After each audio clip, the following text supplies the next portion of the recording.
Hey guys, and welcome back to my channel. So, salamat sa pagbisita ng aking channel. So, kung bago pa lang kayo sa aking channel, please do subscribe for more videos. Meron akong guitar tutorials, meron akong math tutorials, at meron din akong mga DIY projects and repairs. And kung gusto niyo ng purely ukulele tutorials, subscribe lang sa aking isang channel, Pinoy Ukulele Teacher. So, ngayon ay gagawan ko ng tutorial ang kanta ng Ben and Ben featuring Moira.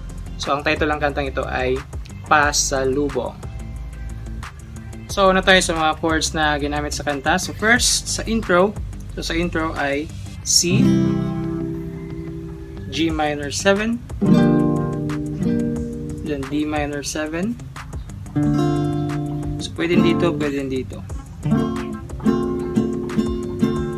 Then, next ay F minor. Okay, then for the strumming pattern, pwede lang ganito.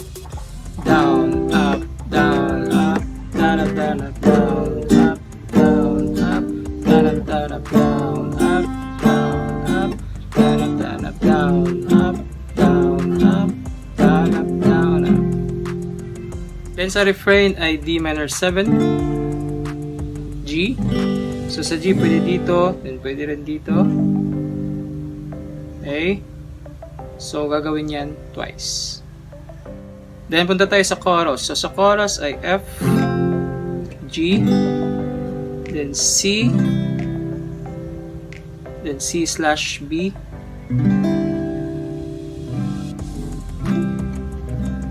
then A minor, A, then last part ng chorus ay F, then G.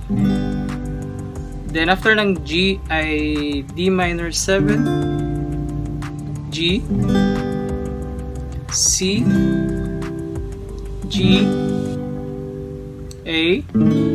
Then after nyan ay G, A, D, B minor, E minor, D, G,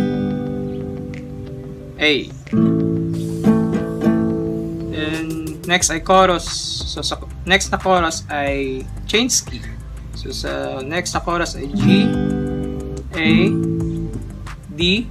So D, ito ang gagawin nyo. D, then D/C sharp. So ang bass ay C sharp. Ganyan.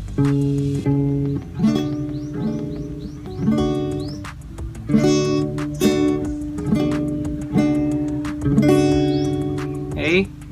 So, after nyan ay B minor. Okay. So, kung gusto nyo palitan tong D/C sharp,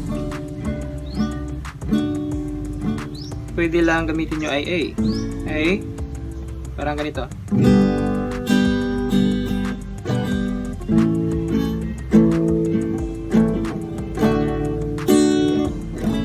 Yan. Okay. Then sa pinaka-last na part ay G, A, D, A minor, E minor, then G. Anyway, yung C/B, so pwede niyong palitan yan ng G. Okay?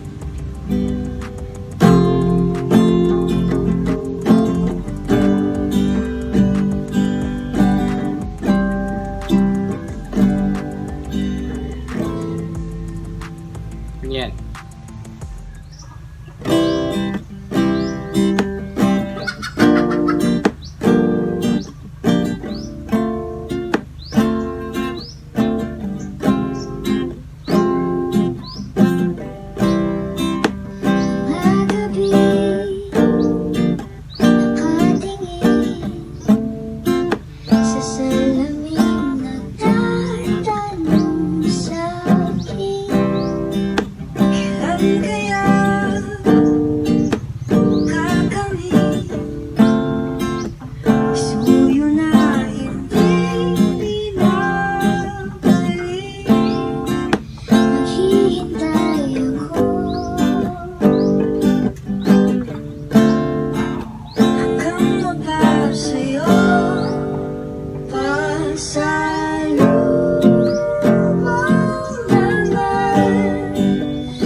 So, yun ang kantang Pasalubong by Ben and Ben featuring Moira.